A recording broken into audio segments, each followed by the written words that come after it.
जगात दोनच खरे ज्योतिष आहेत.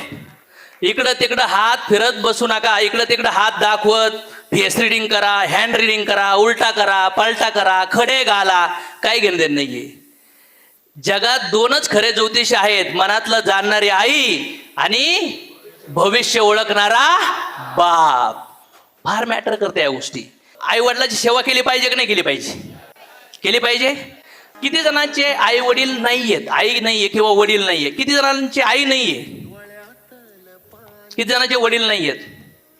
किती जणांचे आई आणि वडील दोन्ही पण नाहीयेत? हात वर करा. आई आणि वडील दोन्ही पण नाहीयेत. ओके. किती जणांचे आई वडील आहेत? ज्यांचे आई वडील नाहीयेत ना, लय तडफडतात यार. बघितलं ना तुम्ही बोलताना. आणि ज्यांचे आई वडील आहेत ना, त्यांना त्याची व्हॅल्यू नाहीये. आपण लहान होतो ते काम करत होते, आपण मोठे झालो तरी ते काम करत आहे, आपण कॉलेजला गेलो तरी ते काम करत आहेत, आपण जॉबला लागलो पहिला पगार आला तरी ते काम करतायत, आपले लग्न झाले तरी ते काम करतायत, आपल्याला बाळ झाले तरी ते काम करतायत. आज फार उतार वयात आहेत, त्यांचं कंबर दुखतंय, त्यांचे गुडघे दुखतात, दात पडायला लागले, चष्मा लागलाय, तरी पण ते काम करतायत. स्वप्न सोडा. ज्यांनी जन्म दिलाय ते तरी दिसले पाहिजेत. केलं पाहिजे मित्रांनो. आणि ह्या शरीरातून मुक्त होण्यासाठी, हे जन्ममृत्यूचं चक्र काढण्यासाठी जो मनुष्य जीवन ज्या आईवडिलांनी दिलाय ना, ते देवापेक्षा गुरुपेक्षा पण श्रेष्ठ आहेत मित्रांनो.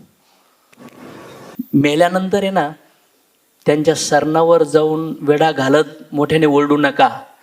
जिवंतपणी त्यांना सांगा. कारण की लहानपणी त्यांनी बोटाला धरलंय, त्यांनी मिठी मारली, तुमच्या पप्प्या घेतल्या, तुमची शी साफ केली, नवीन कपडे आणले, फाटके कपडे घातले, रक्ताचं पाणी केलं. वडिलाची चप्पल फाटकी होती पण आपल्याला शाळेत बूट नवीन आणलेत, नवीन पुस्तकं आणलेत.